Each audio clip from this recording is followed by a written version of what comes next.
Welcome to నేటి వారధి. ముందుగా హెడ్లైన్స్ చూద్దాం.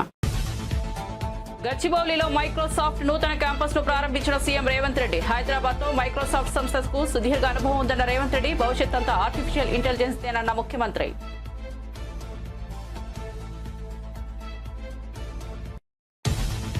రీసర్వే చేయడం లేదు, వారి కోసం పొడిగింపు అని కులగణనపై మంత్రి పొన్నం ప్రభాకర్ వ్యాఖ్య. కులగణనలో చాలా మంది పాల్గొనలేదన్న మంత్రి. ఈ క్రమంలో 28 వరకు పొడిగించినట్లు స్పష్టీకరణ. బీఆర్ఎస్ నేతలు సర్వేలో పాల్గొనాలని సూచన.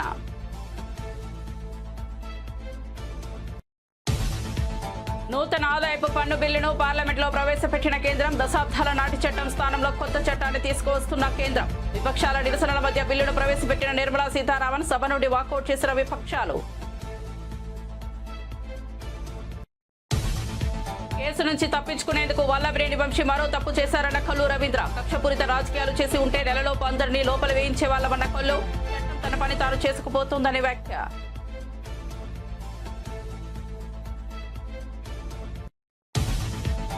ఏపీలో అంతకంతకు విస్తరిస్తున్న బర్డ్ ఫ్లూ వైరస్. ఉభయ గోదావరి జిల్లాలో సుమారు 50 లక్షలకు పైగా కోళ్లు మృతి. ఏపీలో భారీగా పడిపోయిన చికెన్ ధరలు. అనవసర అపోహలకు గురి కావద్దనే మంత్రి. అచ్చెన్నాయుడు సూచన. ఉడికించిన చికెన్ గుడ్లు తింటే ప్రమాదం ఏమీ లేదన్న మంత్రి. ఇక వార్త వివరాల్లోకి వెళ్తే, హైదరాబాద్ లోని గచ్చిబౌలిలో మైక్రోసాఫ్ట్ నూతన క్యాంపస్ ను తెలంగాణ ముఖ్యమంత్రి రేవంత్ రెడ్డి ప్రారంభించారు. ఈ సందర్భంగా ముఖ్యమంత్రి మాట్లాడుతూ హైదరాబాద్ నగరానికి మైక్రోసాఫ్ట్ సంస్థకు మధ్య సుదీర్ఘ అనుభవం ఉందని అన్నారు. భవిష్యత్ అంతా ఆర్టిఫిషియల్ ఇంటెలిజెన్స్ దేనని ఆయన పేర్కొన్నారు. మైక్రోసాఫ్ట్ సంస్థ చేస్తున్న కృషితో భాగంగా 500 పాఠశాలల్లో ఏఐను వినియోగిస్తూ బోధన జరుగుతోందని తెలిపారు. మైక్రోసాఫ్ట్ విస్తరణ ద్వారా తెలంగాణలోని యువతకు మరిన్ని ఉద్యోగ అవకాశాలు లభిస్తాయని ముఖ్యమంత్రి ఆశాభావం వ్యక్తం చేశారు. ఈ కార్యక్రమంలో మంత్రి శ్రీధర్ బాబు, పలువురు ప్రజాప్రతినిధులు పాల్గొన్నారు. ఈ సందర్భంగా హైదరాబాద్ లో ఏఐ సెంటర్ ఏర్పాటుకు మైక్రోసాఫ్ట్ ప్రతినిధులతో రాష్ట్ర ప్రభుత్వం ఒప్పందం కుదుర్చుకుంది. My colleague, IT and Industries Minister D. Sridhar Babu Garu, Sri Rajiv Kumar, MD and Corporate Vice President Microsoft India, industry leaders, members of media and esteemed guests. It's a proud moment for all of us. I congratulate you as we stand at the new Microsoft facility built in 1.1 million square feet in Hyderabad. It's a milestone in the journey of Microsoft of Hyderabad. Microsoft and Hyderabad have a long partnership. Microsoft India recently celebrated 25 years journey. You have created global innovation and impact from Hyderabad. I'm happy to share that this new facility and expansion by Microsoft will generate thousands of high-value jobs, empowering our youth. AI is the future. Microsoft and State Government of Telangana are now partners to launch Advantage Telangana, which includes AI Foundations Academy. With this partnership, Telangana and Microsoft will introduce AI education to 500 government schools and also use AI for governance and public services. This investment will also strengthen our startup ecosystem and give access to mentorship, AI tools and global network. I say with pride that Microsoft will establish an AI center of excellence in collaboration with my government. This center will develop cloud-based AI infrastructure, including an AI knowledge hub. I thank the leadership team of Microsoft for their continued trust in Telangana. Your commitment to innovation matches our vision, Telangana Rising. Together, we will script a great success story. Thank you, one and all.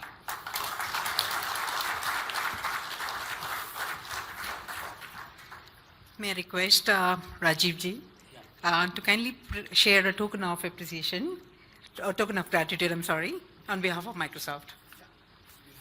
Yes.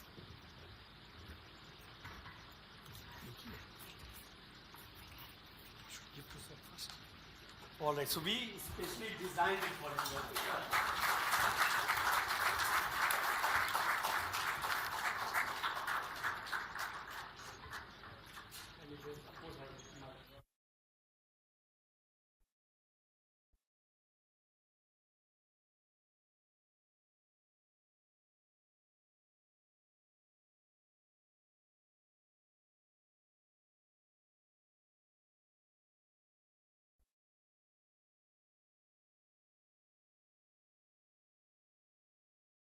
భారత రాష్ట్ర సమితి విస్తృత స్థాయి సమావేశం ఈ నెల 19న party అధినేత K Chandrashekar Rao అధ్యక్షతన జరగనుంది. తెలంగాణ భవన్లో జరిగే సమావేశంలో పార్టీ సిల్వర్ జూబిలీ వేడుకల నిర్వహణపై ప్రధానంగా చర్చించనున్నారు. ఈ నేపథ్యంలోనే విస్తృత స్థాయి కార్యవర్గ సమావేశాన్ని నిర్వహించాలని కేసీఆర్ నిర్ణయించారు. సమావేశ నిర్వహణకు సంబంధించి బీఆర్ఎస్ వర్కింగ్ ప్రెసిడెంట్ కేటీఆర్ కు ఆయన ఆదేశాలు జారీ చేశారు. ఈ సమావేశంలో సిల్వర్ జూబిలీ వేడుకలతో పాటు బీఆర్ఎస్ సభ్యత్వ నమోదు, పార్టీ నిర్మాణం, అనుబంధ విభాగాల ఏర్పాటు వంటి అంశాలపై ఈ సమావేశంలో చర్చిస్తారు. అంతేకాకుండా కాంగ్రెస్ ప్రభుత్వ ప్రజా వ్యతిరేక విధానాలు, ప్రభుత్వ వైఫల్యాలపై కూడా చర్చించే అవకాశం ఉంది. తెలంగాణలో ఈ నెల 16 నుంచి 28 వరకు జరిగే కులగణన రీసర్వే కాదని, సర్వేలో పాల్గొనే వారి కోసం దీనిని నిర్వహిస్తున్నట్లు మంత్రి పొన్నం ప్రభాకర్ స్పష్టం చేశారు. ఇదివరకటి నిర్వహించిన కులగణన సర్వేలో చాలా మంది పాల్గొనలేదని, తమ సమాచారం ఇవ్వలేదని గుర్తు చేశారు. ఈ నేపథ్యంలో గడువును ఫిబ్రవరి 28 వరకు పొడిగించినట్లు తెలిపారు. తెలంగాణ ప్రభుత్వం చేపట్టిన కులగణన సర్వే దేశంలోని అన్ని రాష్ట్రాలకు మార్గదర్శకంగా నిలుస్తుందని అన్నారు. సర్వేలో పాల్గొనకుండా బీఆర్ఎస్ నేతల ఆరోపణలు చేయడం విడ్డూరంగా ఉందని విమర్శించారు. ప్రజాస్వామ్యం మీద చిత్తశుద్ధి ఉంటే బీఆర్ఎస్ అగ్రనేతలు సర్వేలో పాల్గొనాలని ఆయన సూచించారు. విజ్ఞప్తి చేయండి, ఎక్కడెక్కడైతే మిస్ అయినరో వాళ్ళందరినీ సమాచారాన్ని ఇచ్చి ఈ తెలంగాణ జనాభా లెక్కల్లో తెలంగాణ పౌర సమాజంలో సభ్యులుగా ఉండేటువంటి అవకాశాన్ని కోల్పోకుండా చూసుకోమని కోరుతా ఉన్నా. రెండో పార్టీ భారతీయ జనతా పార్టీ బేసికల్గా ఇది వ్యాపారస్తుల పార్టీ.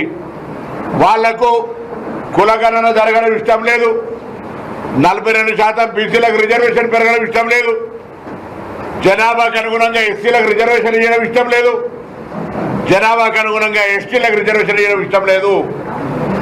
అందుకే వాళ్ళ ప్రభుత్వం పక్షాన సుప్రీంకోర్టులో అఫిడవిట్ దాఖలు చేసిండ్రు. మేము దీనికి వ్యతిరేకము, ఇది అసాధ్యమని.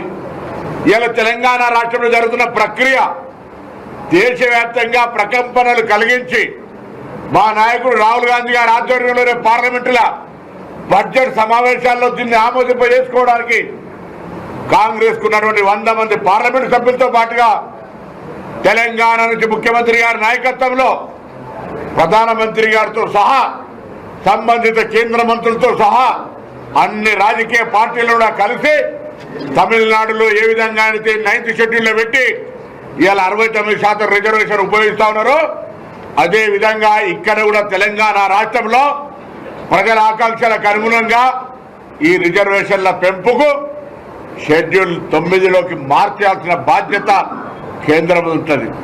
ఇలా రాష్ట్ర ప్రభుత్వం చట్టబద్ధంగా శాసనసభలో సమాభిప్రాయంతో పాటుగా ఏకగ్రీవంగా ఈ తీర్మానాన్ని ప్రవేశపెడతాం. ఇందులో కొంతమంది అంటారు, అయ్యో స్థానిక సంస్థల ఎన్నికల వాయిదా పడుతుంది. స్థానిక సంస్థల ద్వారా కేంద్రం నుంచి ఏదైతే వాయిదా పడడం వల్ల నిధులు రావో ఆ నిధులను కూడా తెలంగాణ ప్రభుత్వం భరించి గ్రామీణ ప్రాంతాల్లో ఎక్కడ కూడా ప్రజలకు ఇబ్బంది లేకుండా చూడాలని మరో అదనపు నిర్ణయం కూడా తీసుకోవడం జరిగింది. ఈరోజు ఒకవైపు స్థానిక సంస్థల కేంద్ర ప్రభుత్వం నూతన ఆదాయపు పన్ను బిల్లును పార్లమెంట్లో ప్రవేశపెట్టింది. కేంద్ర ఆర్థిక మంత్రి నిర్మలా సీతారామన్ ఈ బిల్లును పార్లమెంట్లో ప్రవేశపెట్టారు. ఈ బిల్లును ప్రవేశపెట్టడాన్ని నిరసిస్తూ విపక్షాలు లోక్సభ నుండి వాకౌట్ చేశాయి. ప్రస్తుతం అమలులో ఉన్న దశాబ్దాల నాటి ఆదాయపు పన్ను చట్టం స్థానంలో కేంద్రం కొత్త చట్టాన్ని తీసుకురానుంది. ఇందులో భాగంగా ఆదాయపు పన్ను నూతన బిల్లు 2025 పార్లమెంట్ ముందుకు తీసుకొచ్చింది. విపక్షాల నిరసనల మధ్య నిర్మలా సీతారామన్ ఈ బిల్లును ప్రవేశపెట్టారు. దీంతో విపక్షాలు సభ నుండి వాకౌట్ చేశాయి. ఆ తర్వాత కాసేపటికి లోక్సభ మార్చి 10కి వాయిదా పడింది.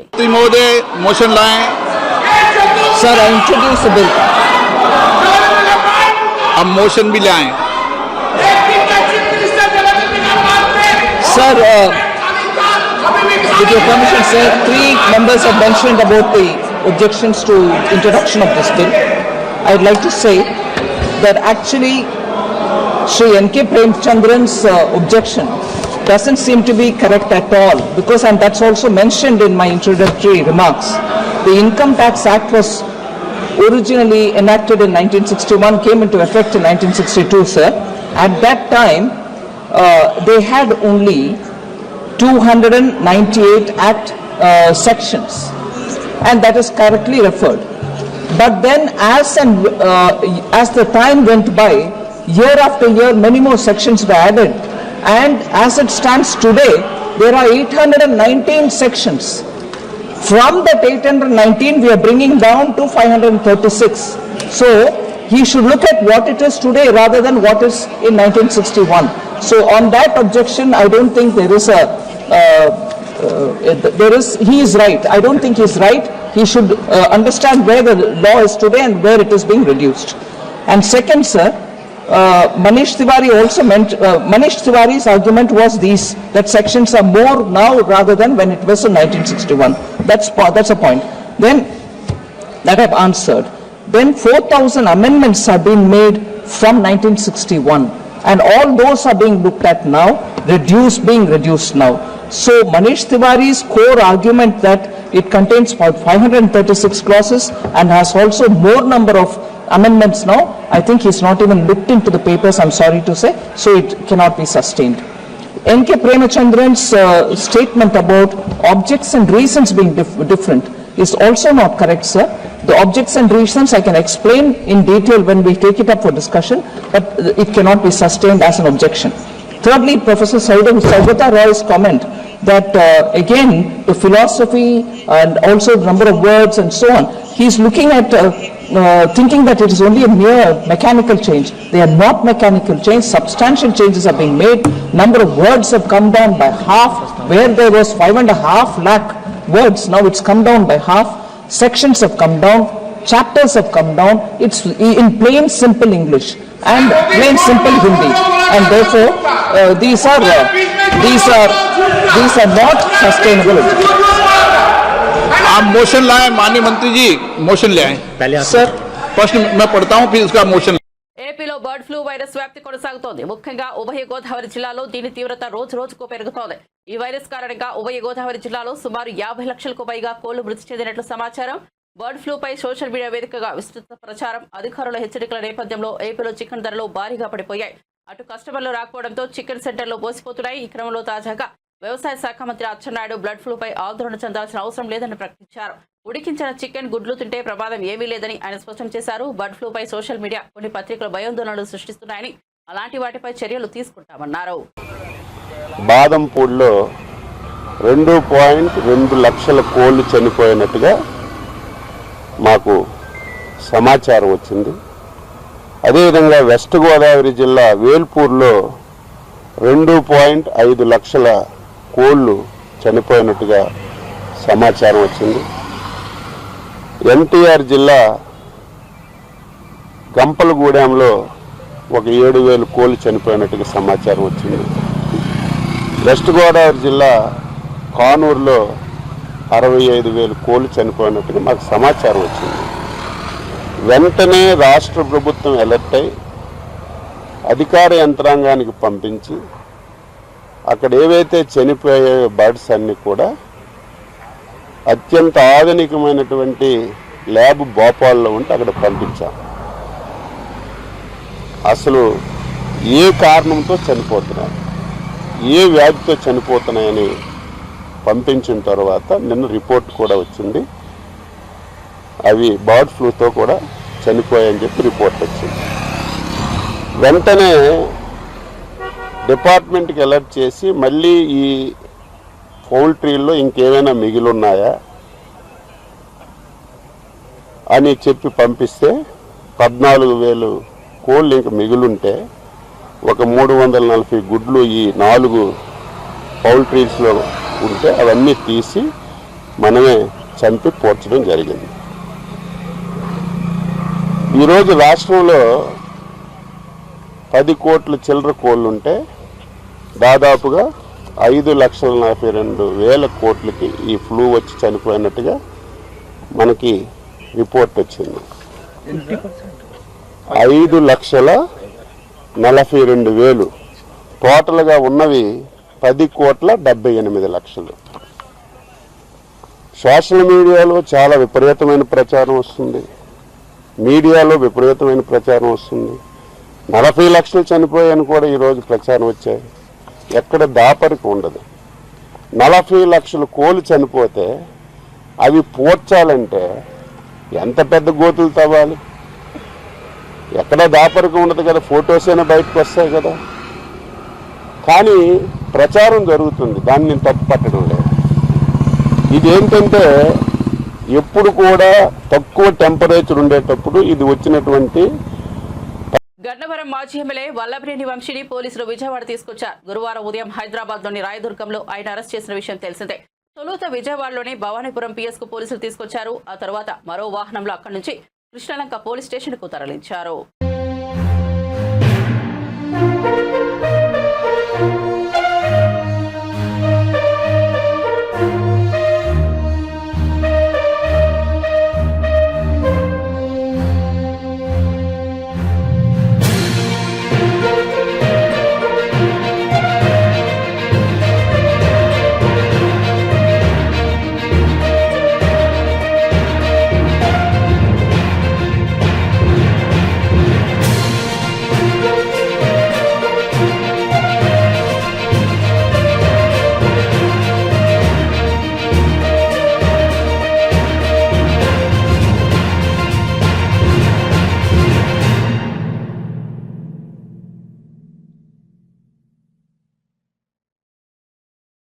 ఆలయాల సందర్శనలో భాగంగా ఏపీ డిప్యూటీ సీఎం జనసేన అధ్యక్షుడు పవన్ కళ్యాణ్ తమిళనాడులో పర్యటిస్తున్నారు. గురువారం ఉదయం ఆయన తంజావూరు జిల్లా కుంభకోణం సమీపంలోని స్వామిమలై క్షేత్రానికి చేరుకున్నారు. ఆలయ అధికారులు ఆయనకు స్వాగతం పలికారు. కుమారస్వామిని దర్శించుకున్న పవన్ ప్రత్యేక పూజలు నిర్వహించారు. పవన్ వెంట ఆయన కుమారుడు అఘ్రానందన్, టీటీడీ బోర్డు సభ్యుడు ఆనందస్థాయి ఉన్నారు.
హైదరాబాద్ రాష్ట్ర సచివాలయం భవన్ నుంచి ఊడిపడిన పెచ్చులు మరోసారి భద్రతాపరమైన సమస్యలను ప్రస్తావనకు తెచ్చాయి. 5వ అంతస్తు నుంచి పడిన పెచ్చులు రావగుండం మార్కెట్ కమిటీ చైర్మన్ వాహనంపై పడిన అదృష్టవశాత్తు వాహనంలో ఎవరూ లేకపోవడంతో పెను ప్రమాదం తప్పింది. ఇలాంటి ఘటనలు ప్రభుత్వ భవనాల నిర్వహణపై ప్రశ్నార్థకం కలిగిస్తున్నాయి. సరికొత్తగా నిర్మించబడిన భవనం నుంచి పెచ్చులు ఊడిపడటం నాణ్యత లోపం, నిర్లక్ష్యపు పనితీరు వల్లనే అయ్యుండొచ్చనే అనుమానాలు వ్యక్తమవుతున్నాయి. ఇలాంటి ఘటనలు పునరావృతం కాకుండా తగిన నిర్ధారణలు, మరమ్మతులు చేపట్టాలన్న డిమాండ్ ఇప్పటికీ ప్రజల్లో వ్యక్తమవుతోంది.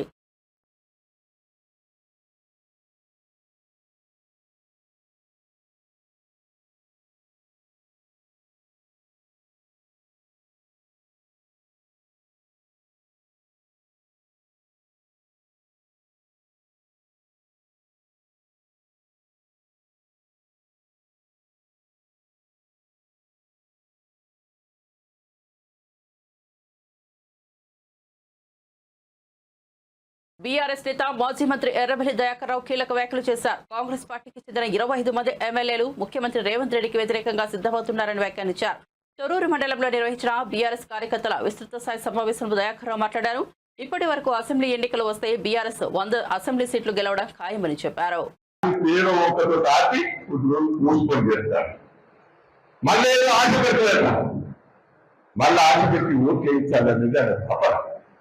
ఉన్న సర్వే రిపోర్ట్ 6 డిప్యూటీసులు 6 ఎంపీలు గెలుస్తున్నాయని రిపోర్ట్ వచ్చింది. ప్రభుత్వం అక్కడిని ఫ్లాప్ అయింది. మీకు తెలుస్తుంది 25 మంది ఎమ్మెల్యేలు ఒకటే ఇప్పుడు రేవంత్ రెడ్డి దించడం ముసుగుల గుడ్లాట్ అయిపోయింది. రాహుల్ గాంధీ క్యాన్సర్ అయింది. ఎందుకు? రాహుల్ గాంధీ వరంగల్కి వచ్చి జనంలో అభిప్రాయం తీసుకుందామని. రేవంత్ రెడ్డి ఎట్లా చెప్తారు? రేవంత్ రెడ్డి అబద్ధం మాటలు చెప్తాను. ఇది చేసినా అది చేసినా రాహుల్ గాంధీ చెప్తాను. రాహుల్ గాంధీ టైం కూడా ఇస్తారు. వీడికి ఈ మోసకారం తెలిసిపోయి రాహుల్ గాంధీ గారు కూడా 6 నెలల నుంచి టైం ఇస్తారు. నిన్న వరంగల్ కొద్దామని ప్రయత్నం చేస్తే ఇక నా పనులు పోతున్నారు. పోయి కాలు కట్టుకున్నారు. ఫోన్ చేసి వార్తలు దిగుతారు అని చెప్పిండు. ఈ మాటలన్నీ ఢిల్లీలో చెప్పిండు రాహుల్ గాంధీ. ఏమేమి తెలంగాణలో మొత్తం చేసినాం, రుణమాఫీ చేసినాం, రైతు బంధు ఇచ్చినాం, 2004 పెంచాం, అన్ని చెప్పిండు. ఆ ఢిల్లీ వాళ్ళు అన్ని తెలుసుకొని ఏం చేయలేదంటే గొడవలు కాంగ్రెస్ ఢిల్లీలో, మహారాష్ట్రలో జీవో పెట్టిండు. అంటే కాంగ్రెస్ పార్టీ అంతా అబద్ధాల కూర తెలిపి. దయచేసి ఇప్పుడు ఏమనుకుంటారు, కేసీఆర్ కోరుకుని తప్పు చేసుకోవాలి అంట కదా, అంటారా లేదా? 100 సీట్లు చేస్తాం. మనం ఇప్పుడు ఎన్నికలు వస్తే 100 సీట్లు చేస్తాం. 100 సీట్లు ఇప్పుడు ధైర్యంగా ఉండాలి. తిరుపతి జనసేన ఇన్ఛార్జ్ కిరణ్ రాయల్ సంచలన వ్యాఖ్యలు చేశారు. తనపై విష ప్రచారం చేయడానికి వైఎస్ఆర్సీపీ సోషల్ మీడియా 100 కోట్లు ఖర్చు చేసిందని ఆరోపించారు. రాష్ట్ర వ్యాప్తంగా తనను తప్పుగా చూపించి జనసేన పార్టీకి నష్టం కలిగించేందుకు కుట్ర పన్నారని విమర్శించారు. ఇన్నాళ్లుగా తనపై అసత్య ఆరోపణలు చేస్తున్నారని, ఎన్నికల ముందు లక్ష్మితో అభినయ్ రెడ్డి ఒప్పందం కుదుర్చుకున్నట్లు పేర్కొన్నారు. వైఎస్ఆర్సీపీ నేతలు తనపై కుట్రలు పన్నినా తాను వెనకడుగు వేయబోనని స్పష్టం చేశారు. సోషల్ మీడియాకి ఎవరు పోస్టులు పెడితే వాళ్ళకి అంత డబ్బంట, యూట్యూబ్ ఛానళ్ళు ఎంత తిట్టితే అంత డబ్బంట, ఫేస్బుక్లో ఎవరు తిడితే అంత డబ్బంట, అట్లా కేసుకుంటే 70-80 కోట్లు 90 కోట్లు పెట్టారని చెప్పి ఒక వైఎస్ జగన్ అభిమాని నాకు చెప్పాడు. స్పేస్ కాల్ జరుగుతుంది వాళ్ళకి రోజు సాయంత్రం పూట. స్పేస్ కాల్లో మా వాళ్ళు దూరేశారు, జనసేన వాళ్ళు మా వాళ్ళు దూరేశారు. ఏం జరిగింది చూద్దామని చాలా ఖర్చు పెట్టి కిరణ్ రాయ్ మనం బ్యాట్ చేస్తున్నాము అని ప్రయత్నం జరుగుతుందనేసి, అదేదో 1,50 కోటి 2 ఆ పాపకి చేస్తే సెటిల్ అయిపోతుంది కదా, మీకు అంత ఖర్చు పెట్టాల్సిన అవసరం ఏముంది? అంత ప్రేమ ఉంటే మీకు వైసీపీ ట్రాప్లో పడద్దని చెప్పాను, పడతారు. భూమన అభినయ్ రెడ్డి సన్ ఆఫ్ భూమన కరుణాకర్ రెడ్డి, అతను అభినయ్ రెడ్డి 63,000తో ఓడిపోయినాడు. మా మెజార్టీ తిరుపతిలో అతను ఓట్ల కన్నా ఎక్కువ పడ్డాయి, అతనికన్నా ఎక్కువ వచ్చింది మెజార్టీ. తిరుపతి ప్రజలు మిమ్మల్ని చాలా బాగా ఆశీర్వదించే సంగతి మీకు తెలుసు. మీ నాన్న 2 సార్లు ఎమ్మెల్యే అయినాడు. ఏంది, జనసేన టీడీపీ కొట్టుకొని కాంగ్రెస్ టీడీపీ కొట్టుకుంటే మీ నాన్న గెలిచాడు. మీ తిరుపతి ప్రజలకి మీ మీద ప్రేమ లేని సంగతి మీకు తెలుసు. ఇప్పుడు అనవసరంగా లక్ష్మీరెడ్డి విషయంలో కూడా మీ మీద తిరుపతి జనం మాట్లాడే రోజులు వచ్చాయి. ఎందుకంటే నవంబర్ 5వ తారీఖు 2023 రోజు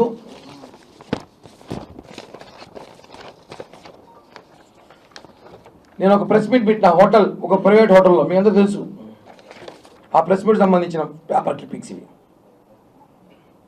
ఒక అమ్మాయిని పెట్టి నన్ను వేధిస్తున్నారు, ఒక అమ్మాయిని పెట్టి కిరణ్ రాయల్ వేయాలని చూస్తున్నారు, కరెక్ట్ కాదని చెప్పి నవంబర్ 6వ తేదీ 4 గంటలకి Uday international hotel press meet పెట్టా. ఐడియా ఉంటుంది అందరికి కూడా. అంటే 1.5 సంవత్సరం క్రితం. అదిగోండి, కరుణాకర్ రెడ్డి అభినయ్ రెడ్డి చేస్తున్నాడని చెప్పి చూపించా. పెద్ద మాస్టర్ ప్లాన్ ఇది. ఆ అమ్మాయిని పిలిపించుకొని నీకెందుకుమా ఆ రోజు సెటిల్ చేసినావు. ఆ అమ్మాయి 2021లో పోలీసులు కేసు పెట్టి జైపూర్ నుంచి వస్తే కాపాడింది ఎవరు?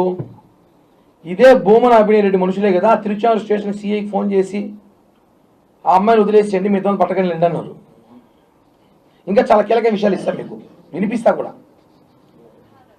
23లో ఆ అమ్మాయి పిలిపించి మీరు కిరణ్ రాయల్ డబ్బులు సెటిల్మెంట్ చేయించారు. మీరు పెద్ద మనుషులను పెట్టి, భూమన అభినయ్ రెడ్డి మనుషులు, భూమన అభినయ్ రెడ్డి వాడు ఒకడు ఉంటాడు, మొబైల్ షాప్లో పనిచేస్తాడు, తేడాగాడు వాడొకడు.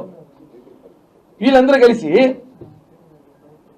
ఆ అమ్మాయి ఏమనింది, కిరణ్ రాయల్ గారి సీట్ వస్తే, అదృష్టం కొద్ది సీట్ వస్తే అప్పుడు మనం దీన్ని ట్రోల్ చేద్దాం, దీన్ని వాడుదాం, మనం ₹1 ఖర్చు కొట్టకపోయినా నేను గెలిచిపోతా అభినయ్ రెడ్డి. ఆంధ్రప్రదేశ్ సచివాలయంలో డ్రైవర్లెస్ వాహనం ట్రయల్ రన్ ప్రారంభమైంది. ఈ వాహనాన్ని హైదరాబాద్ ఐఐటి బృందం రూపొందించింది. ట్రయల్ విజయవంతమైతే మరికొన్ని వాహనాలను ప్రవేశపెట్టనున్నారు. సచివాలయ సిబ్బంది విజిటర్లను డ్రైవర్ లేకుండా స్వయంచాలితంగా తీసుకెళ్లేందుకు దీన్ని అభివృద్ధి చేశారు.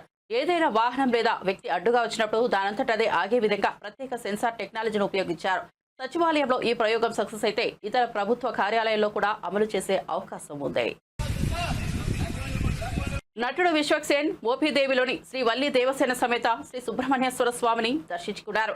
స్వామివారికి ప్రత్యేక పూజలు నిర్వహించారు. మచిలీపట్నం ఎంపీ వల్లభనేని బాలశౌరి కుమారుడు వల్లభనేని అనుదీప్ విశ్వక్ వెంట ఉన్నారు. లైలా సినిమాలో పొలిటికల్ అంశాలేవీ లేవని వెల్లడించారు. సినిమా ఖచ్చితంగా అందరికీ నచ్చుతుందని ఆశాభావం వ్యక్తం చేశారు. నైట్ నుండి కూడా నిన్నటి నుండి కూడా రకరకాల అడ్డంకులు వచ్చినా కూడా అసలు స్వామి గారు మేము రావాలని డిసైడ్ అయినట్టు. సో బ్రహ్మాండమైన దర్శనం జరిగింది and definitely very powerful temple అని తెలుసు నాకు. సో రిలీజ్ కూడా మాకు ఏమి కొంచెం అడ్డంకులు అటు ఇటు అయినా కూడా I think God is with us. మేము కష్టపడ్డ వాళ్ళకి ఏం జరగాలో అదే జరుగుతుంది అనుకుంటున్నాం. మేము హానెస్ట్గా సినిమా తీసినాము. సో బయట ఏ ఇష్యూ జరిగినా I don't think so anything will stop the film. So cinema గెలుస్తుంది ఆబ్వియస్లీ అండ్ తప్పు ఎవరిది లేదు కాబట్టి definitely truth will win. And ఇక్కడికి వచ్చినందుకు Anudeep thank you so much. Is very dear friend of mine. చాలా చాలా బాగా చూసుకున్నాం వచ్చి వెళ్తున్నప్పుడు దాకా. So nothing political, definitely very close friend of mine. So ఇంకా తిరిగి హైదరాబాద్ వెళ్తున్నాం. రేపు ఎల్లుండి కూడా కొన్ని ప్రమోషన్స్ తీసుకొని 14th రోజు గ్రాండ్ రిలీజ్ అవుతుంది సినిమా. అదే సినిమాలో కనిపించేది గడ్డం పావు అమ్మాయి గెటప్. అది చెప్పినాం కదా నిన్న, దానికి ప్రెస్ మీట్ పెట్టి ఆల్రెడీ ఇచ్చాం కదా. లేదు అసలు లేదు, అది నిన్న క్లియర్ గా నేను మెన్షన్ చేశాను. అవును నిన్న స్పందించిన సార్ దానికి. డెఫినెట్లీ అది మా బాధ్యత కాదు. ఎవరు మాట్లాడినా కూడా సినిమాలో 1000 మంది పనిచేస్తారు. పలానోళ్ళు వాళ్ళ పదజాలన అనేది మా రెస్పాన్సిబిలిటీ కాదు. అండ్ డెఫినెట్లీ జనాలు కూడా అది అర్థం చేసుకుంటారు. అందరికి కూడా తెలుసు that is not our problem and that is not our thing. But still we apologized. So I don't think so anything will stop the release. బ్రహ్మాండంగా మీ స్ట్రెస్ అంతా పక్కన పెట్టి నవ్వుకోనికే బ్రహ్మాండమైన cinema. And youth especially youth అందరు కలిసి ఒక 2.5 గంటలు థియేటర్ లో నాకు తెలిసి సైలెంట్ ఉండరు. ఎవడు ఏదో ఒకటి వాగుతా ఉంటారు అందరు.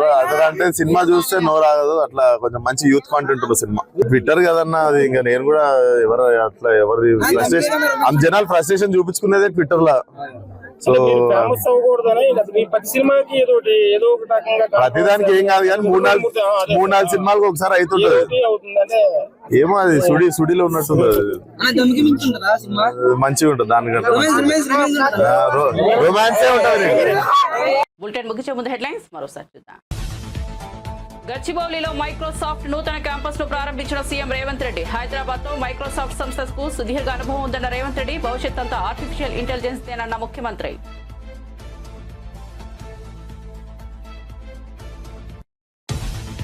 రీసర్వే చేయడం లేదు, వారి కోసం పొడిగింపు అని కులగణనపై మంత్రి పొన్నం ప్రభాకర్ వ్యాఖ్య. కులగణనలో చాలా మంది పాల్గొనలేదన్న మంత్రి. ఈ క్రమంలో 28 వరకు పొడిగించినట్లు స్పష్టీకరణ. బీఆర్ఎస్ నేతలు సర్వేలో పాల్గొనాలని సూచన.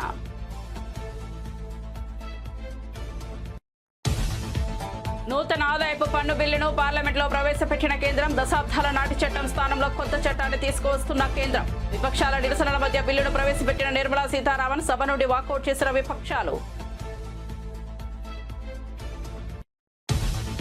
కేసు నుంచి తప్పించుకునేందుకు వల్లభనేని వంశీ మరో తప్పు చేశారన్న కల్లు రవీంద్ర. కక్షపూరిత రాజకీయాలు చేసి ఉంటే నెలలోపు అందరినీ లోపల వేయించే వాళ్ళమన్న కల్లు.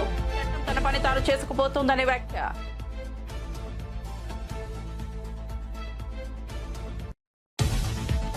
ఏపీలో అంతకంతకు విస్తరిస్తున్న బర్డ్ ఫ్లూ వైరస్. ఉభయ గోదావరి జిల్లాలో సుమారు 50 లక్షలకు పైగా కోళ్లు మృతి. ఏపీలో భారీగా పడిపోయిన చికెన్ ధరలు. అనవసర అపోహలకు గురి కావద్దనే మంత్రి. అచ్చెన్నాయుడు సూచన. ఉడికించిన చికెన్ గుడ్లు తింటే ప్రమాదం ఏమీ లేదన్న మంత్రి. మరిన్ని అప్డేట్స్ కోసం చూస్తూనే ఉండండి నేటి వారధి.